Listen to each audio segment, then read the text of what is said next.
levels. Testing. Does that sound okay? Yeah, Just be myself. I think it's good.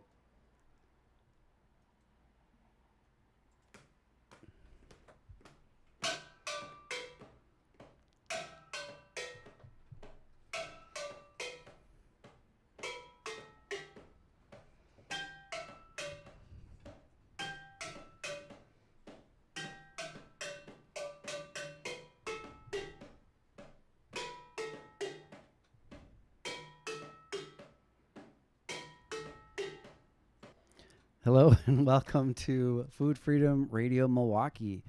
I'm your host, Quinn Wilder, and you are listening to WXRWLP Milwaukee at River West Radio. This is 104.1 FM. We are streaming on the Food Freedom Milwaukee YouTube right now, and these shows also go as a podcast to, what does it go to? SoundCloud, that's it, SoundCloud. And I have a really special guest here with me today. I have Katharine Gore. Hey, Katharine, how's it going? Hey, I'm all right. How are you doing? I'm great. And we actually got to spend a little bit of time today at one of your special places. That's been a big kind of focus of projects for you over many years. I don't know how many years, but we were at the Solomon Temple on MLK and Townsend. Is that right? Yes. And it's actually Concordia. It's Concordia, okay. And you've been there for pretty many years. I know you have 4 years, and you have also lived in River West for how many years? Also 4 years, because you came from Madison before that, Yes, correct? yes. Okay.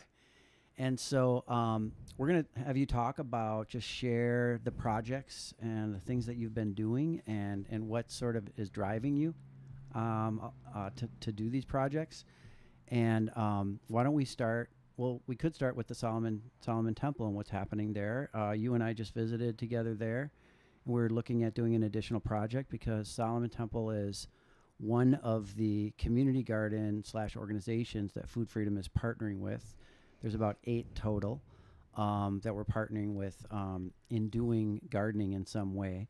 And really the focus is there's food growing there, right? But there's a big focus on native plants as well. Yes. So tell us what's happening there at Solomon Temple.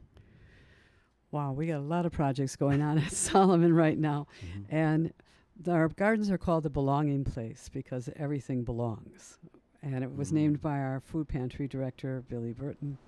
Mm-hmm. So in 2020, I came over to help with voter education. Okay. And I made the comment because there were 4 little dilapidated vegetable beds in the back. Right. Oh, I could restore that. Yeah. Okay. And that led to finding out that there was water in the basement and having MMSD assess the property and getting our first grant, which brought in 3 IBC units and 4 beds, which then rerouted the water away from the building through the IBC units to water the gardens. Yeah. And there's been no water in the basement since then, except one time when kids turned the outside faucet on. Okay. So that's where we started. All right. And that started in 2021, and I started a program called Splash, which is a Saturday program for learning through the arts, science, and horticulture that's focused on upper elementary kids and then has young adults and youth working with that program.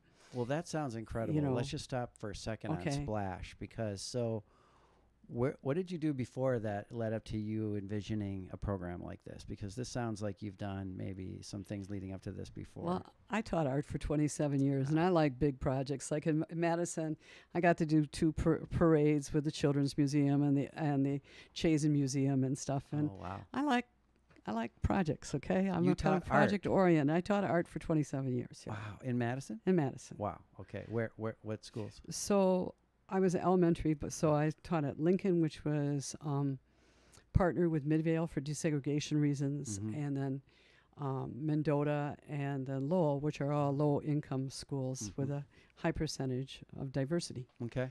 So That's great. yeah, so I came over here, so it was a natural for me to think about including kids in whatever I did. Right. Okay, so and they've done an outstanding work. And Splash again stands for. Saturday program for Uh-huh. learning through the arts, science, and horticulture. Wow, that's great. And it's an 8-week program in the summer. Mm-hmm. It includes biking and hiking and Oh wow. heavily supported by like Bader Foundation, the Wisconsin Arts Board, the Greater Milwaukee Foundation, That's and that. great. So we always have guest artists, and so this year we had Betty Solomon from Dance Circus, and Stephen Hunter, and Kavan Cortez Jones as our Mhm. guest artists, and Mhm.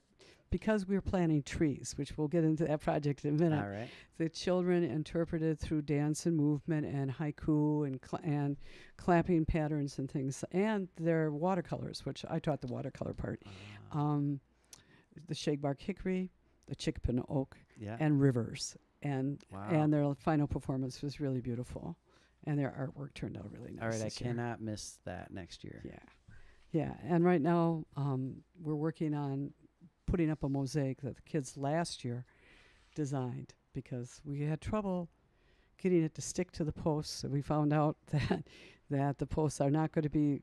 You can't use thin sets, so we're going to be using an epoxy masonry cement now. Okay. So we're going back up probably next week. Okay. Yeah, with our mosaic. So getting to the trees Yeah. then. All right, so we received a huge grant from Faith in Place for $28,000. That was frozen by the government. 25% of it was released in the spring, and the article ended up going nationally all the way up to USA Today, and we got donations from all over the country. Oh wow. And some of the donations are pretty funny because yesterday I opened an envelope from a person that in River West that had swamp milkweed seeds and obedient plant seeds in it.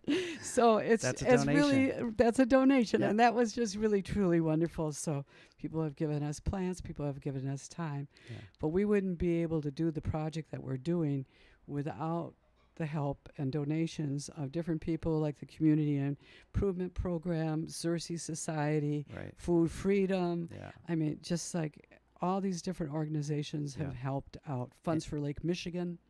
Many organizations and just individuals Yeah, too. and individuals pitch in. Mm-hmm. And so we've had great volunteers, and we've also had some opportunity to have interns. Mm-hmm. So the goal of the Belonging Place is to naturalize at least 50% of the grassed areas, Mm-hmm. plus grow food for the food pantry.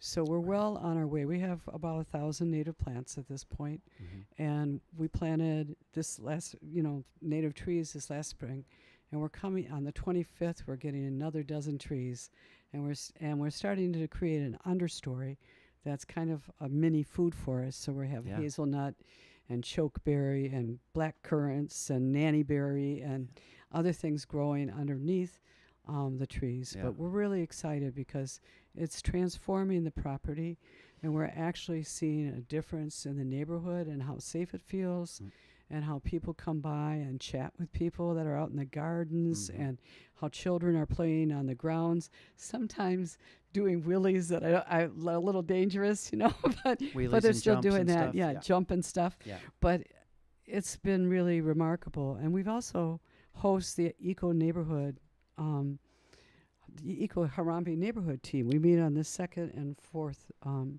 Thursdays. Yeah. And if you are in Harambe, I hope you'll join because we have had some wonderful workshops. We did a rain barrel workshop, gave around 30 or 40 rain barrels away with MMSD in Clean, Wisconsin. Mm-hmm. This last weekend, we got to help on the Beer Line Trail and help plant 500 plants over in the That was great. Butterfly Garden Mm-hmm. with Food Freedom right, It's going right to be here. a beautiful garden. It's going to be amazing. Yep. But the Eco team has been doing about one workshop a month. And then there was the native plant workshop that happened, a week ago? Yeah, Kumba, and that was beautiful. That was and really, that was really beautiful. great. Yeah, I loved And it. we did a forestry workshop, and we did a safe streets workshop, and Right.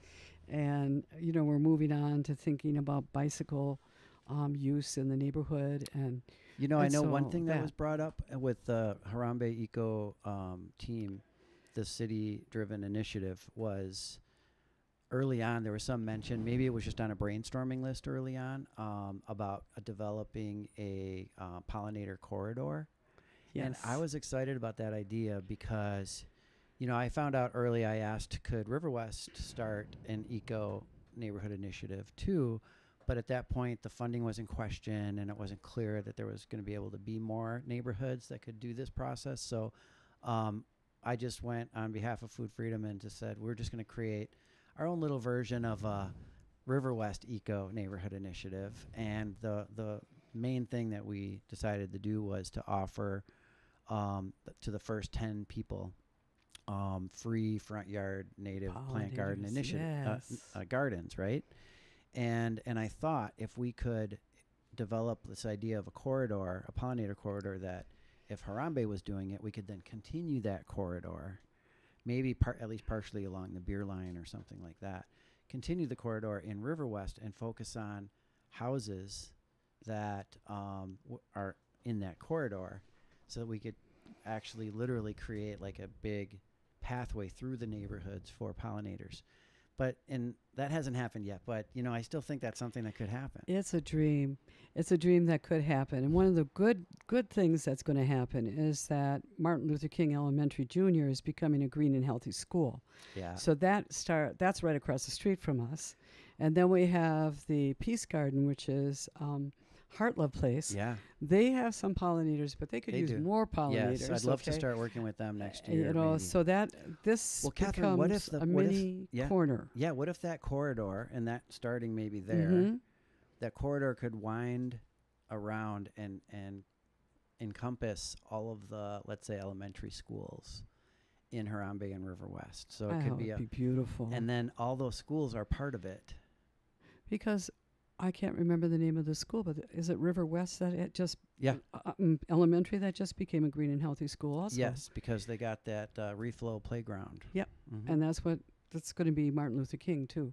Yeah. So like if Oliver Wendell Holmes, if Hope School, if Yeah. all those schools were different, had pollinator gardens, Yeah. it would really make a difference. Yeah. And if we could somehow educate like the other churches and the nonprofits and Mm-hmm. senior housing and Get if them the- to expand the the- corridor. Yeah. the corridor. And I think about like Clinton Rose, the community center, Yeah. and that if we could get a pollinator garden in there, There's that so just much starts space there. move it Yeah. down, and they got those beautiful, beautiful trees. Yeah, they do. So yeah, so that's kind of our goal, is that hopefully what we're doing will influence what other people are Yes. doing. Mhm. So we did do a planting, for vegetables with Habitat this spring, Okay. and they gave lots of plants away, and Yeah. people had, it was really well attended, Yeah. and they're kind of interested in maybe developing pollinator kits for the new houses. Mm-hmm. And there's like 30 houses going up in Harambe. Right. So it's like the more connections we make and the more people pitch in. Yeah. And even if somebody only plants like 2 or 3 pollinators, it's a start. Do you think there's a way that, how developed is this idea of having pollinator kits for the new homeowners in the Habitat houses? Because It's this just is something starting. I was thinking about this too, and I'm wondering, there's a way that we could grow those kits for those houses, that Food Freedom could do that? I think that would be beautiful, and I think that's worth talking to their outreach coordinator, Renee, about. Mm-hmm. And she comes regularly to the eco neighborhood teams. Renee, okay. Yeah. And also that the whole milk jug greenhouse Winter thing, sowing. the Oh, winter sowing. Yeah. I think that would be really coming up. And I think we need to have a seed collecting workshop too.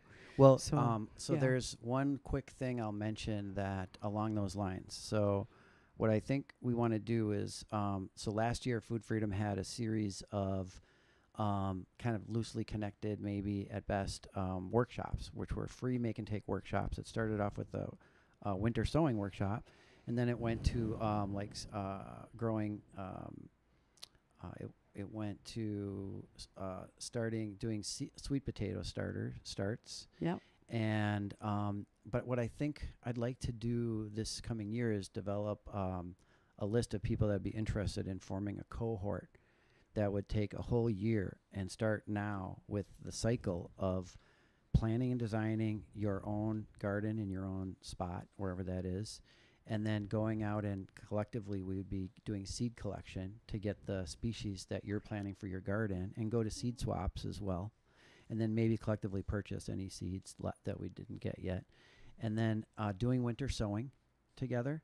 Everyone would be doing it in their yard, but we'd be instructing and supporting each other by getting together periodically, right, and sort of guiding it along, and then ultimately, developing the preparing the plots and then doing the plantings, and we'd probably help each other do plantings at each other's houses.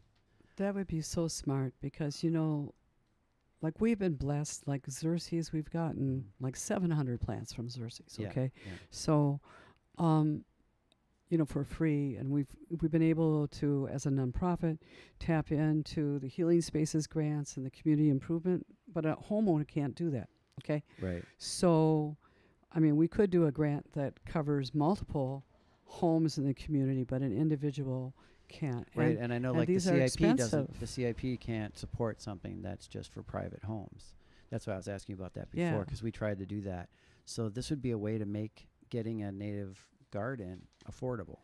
Yeah, and they might be able to support a plant giveaway, for example, as a result of, Sure. like, say now some An of our event. gardens Yeah, are getting absolutely. old enough to collect seeds from.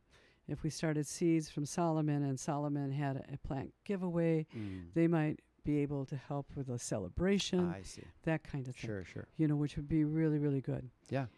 So the belonging place is like just moving along every year, and every year I learn something different, and my head will get on to Yeah. different things. So right now my head is kind of on the depth of roots. That's kind of what I've been thinking Yeah, about lately. The and different root also zones. and also, I'm thinking about a cherry guild, planting Oh, things yeah. under the new cherry trees that will Fruit tree keep- guilds, will keep companion things. plants for fruit trees. Yep.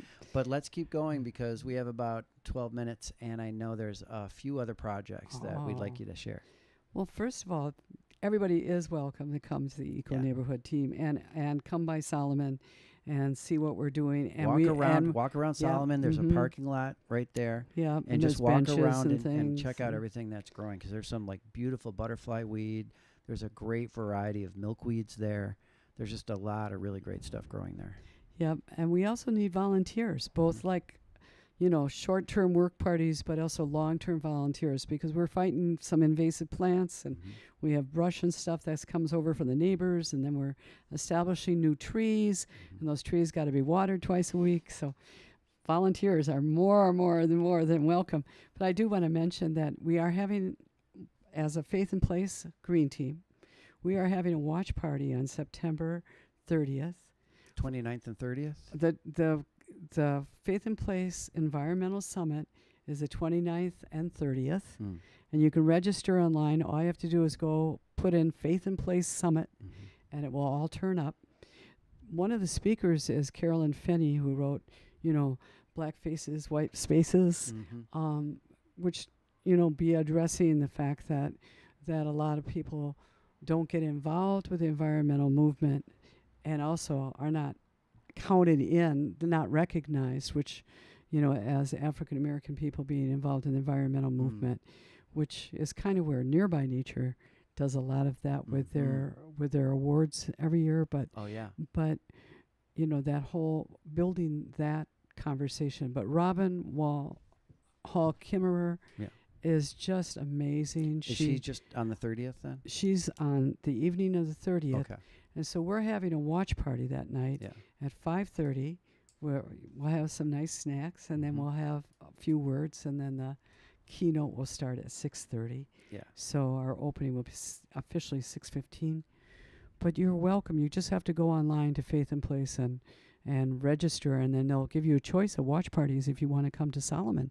Or you can watch it at home, in your own comfort zone. Well, I've Either got it in way. my calendar to go to Solomon, because I think that'll be really fun. Yeah, and please register so we know how many snacks to get, okay? Because I'm also planning something a little special, I hope. All right. Okay, so that, if you don't know who Robin Hall Kimmerer is. Hall? Hall? Is it Hall or Wall? Wall. I'm confused. Okay, that's all right. Anyway, so she is a botanist, scientist, and a Potawatomi elder, and she, so her work is based on combination of science and indigenous knowledge, and amazing. Just She wrote amazing. Braiding Braiding Sweetgrass. sweetgrass and also serviceberry. Mm-hmm. And I just found out there's a braiding sweetgrass for young adults too. Okay. So, and if you don't have time to read, you should listen to it on Audible, because she actually reads the book, and it's like amazing just to listen to her voice. Yeah, she's a great speaker. Yeah. I've seen her do some presentations on YouTube, and she has inspired really probably millions of people around the world around indigenous plant knowledge. Yeah, it's beautiful, and you know it's so cool to listen to her, because I'll say, "Oh, we have a shagbark hickory. Oh, we have a serviceberry." Yeah. I mean, that's pretty cool. Yeah. So I have just two more Sure. organizations I'm connected to that I want to share, Mm-hmm. and that's that we're part of greening congregations, which are congregations that are in the eco neighborhoods, Lindsay Heights and Sherman Park, and Century City and Harambe, and we're working together on decarbonization and green infrastructure, and so there's That's this great. group of people that come together. And another way that people are coming together are Garrett Evangelical Seminary just got a $1.25 million grant from Lilly Foundation Mm. to start a bioregional hub on climate change. Mm-hmm. And so they're picking one or two congregations from each Midwestern state. And we're a cross-congregational cohort. We're the only one that's cross-congregational between Solomon and Brown Deer and Whitefish Bay UMC.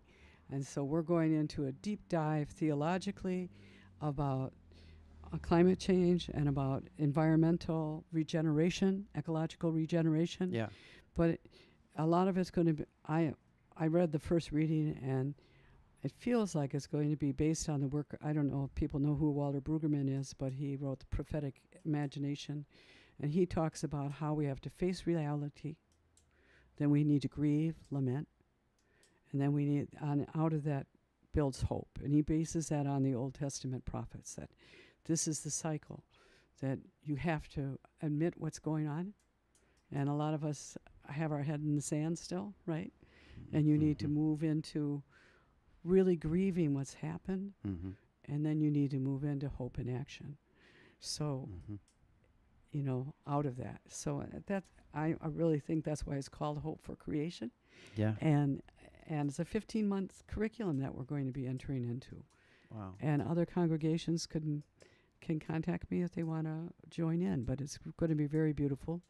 The first part is on resources and making connections with organizations, and then it moves through the church seasons, so like Advent, Christmas, Epiphany, Lent, So Easter, etc. that's really neat.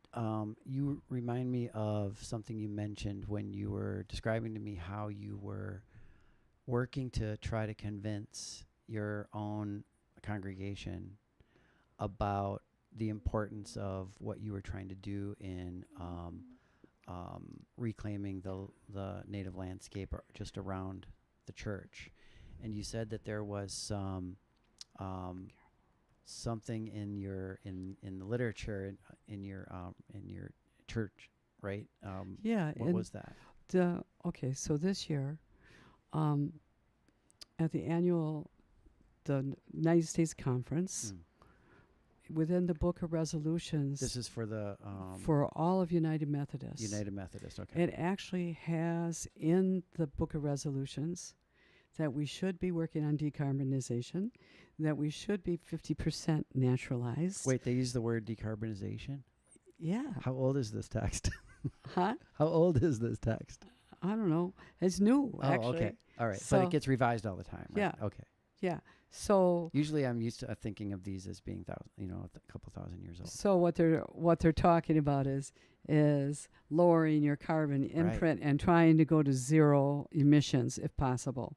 That's in there. That's in there. Okay, that's in for every single United Methodist church should be working towards getting to zero emissions. Wow.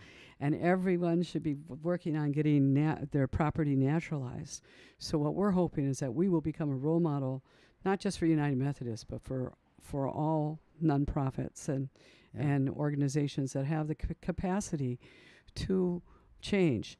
Right. And one of our taglines is "No land, no money." We're under an acre, and over half of that is cement and building. Right. So what we're doing, you know, is substantial for that little piece of property, and we're doing it as people that are older, right? Mm-hmm. People that have to rely on volunteers. We have a part-time pastor, but everything else at Solomon is volunteer run. Mm-hmm. And so there's no money, so we have to rely on CIP, and we have to rely on Xerces and Food Freedom and writing grants and all that. And funds for Lake Michigan have been very generous to us as well. Yeah. So it's like, if we can do it, you can do it. Right.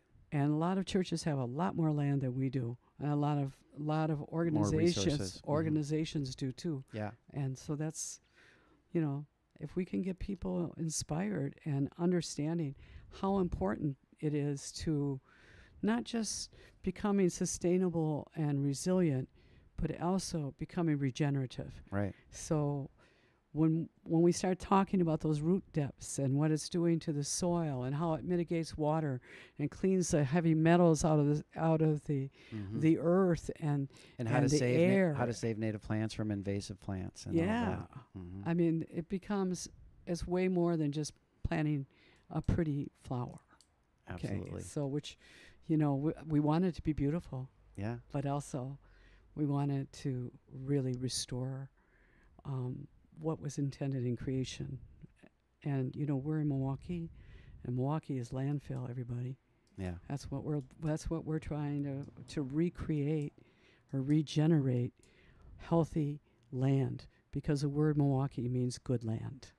There you go. That's beautiful. Thank you, Catherine. And the work you're doing is really amazing through the church and throughout the neighborhood and the city. And I want to say thanks for everything that you're doing. You've been just a tremendous advocate for our environment and our native ecology. Well, I thank you, because I learn so much from you all the time. Same. I'm grateful that you are who you are and that you're doing all the work that you're doing, Quinn, because it's amazing.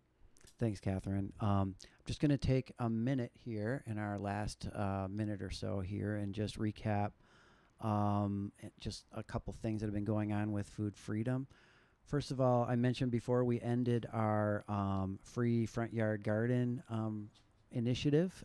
We completed our last one just about a week ago. They all have a Food Freedom sign in front of them or somewhere on them. And so if you walk around River West, you should see some of these in a variety of places, because there might be up to 15, I want to say, that we've done. They might not all have signs yet, but there's at least 10 or 12 that have signs. And so we have then now moved into our next phase. We're gearing up to be able to have ongoing plant sales, or maybe seasonal plant sales, as a fundraiser for Food Freedom. So we're not just reliant on that next grant all the time, and just to sort of boost our capacity. And since we are growing native plants and getting them into community gardens and spaces with our partners wherever possible, we're always going to have a surplus of plants. So we might as well not only serve those that don't have the ability to pay, but also leverage that with people that have the ability to buy some plants through our sales. And we also are doing our sales as fundraisers. So, for example, there's one going on right now at River West Radio where you can use a code and buy plants from us on our website or at any of our events, and then a percentage goes to River West Radio. So River West Radio actually treats it as a fundraiser, and then it also helps us do what we do at Food Freedom. So we're going to continue to do that, but we're kind of just starting it out this season with the plants that we still have that we didn't get in the ground through our projects. We still have some, and we're also doing some garden installations.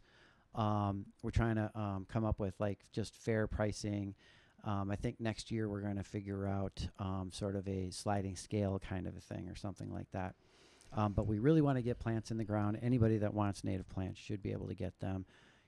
Nutritious, healthy food should be free, and access to native plants should be free as well. Yeah. Ideally, right? Ideally. So that's a little bit about what's been going on, and actually I just ran out of time, and we are done. All right. Thank you. Dang it. We got canceled because I, again, lost track of time. it just cut out at the at the certain right time. and I am so bad at being able to watch the clock and stop and end it. I hope that was okay. Oh, I'm sure it was fine. Okay. I'm sure it was fine. That was we were great. It was just the ending that I screwed up a little bit, but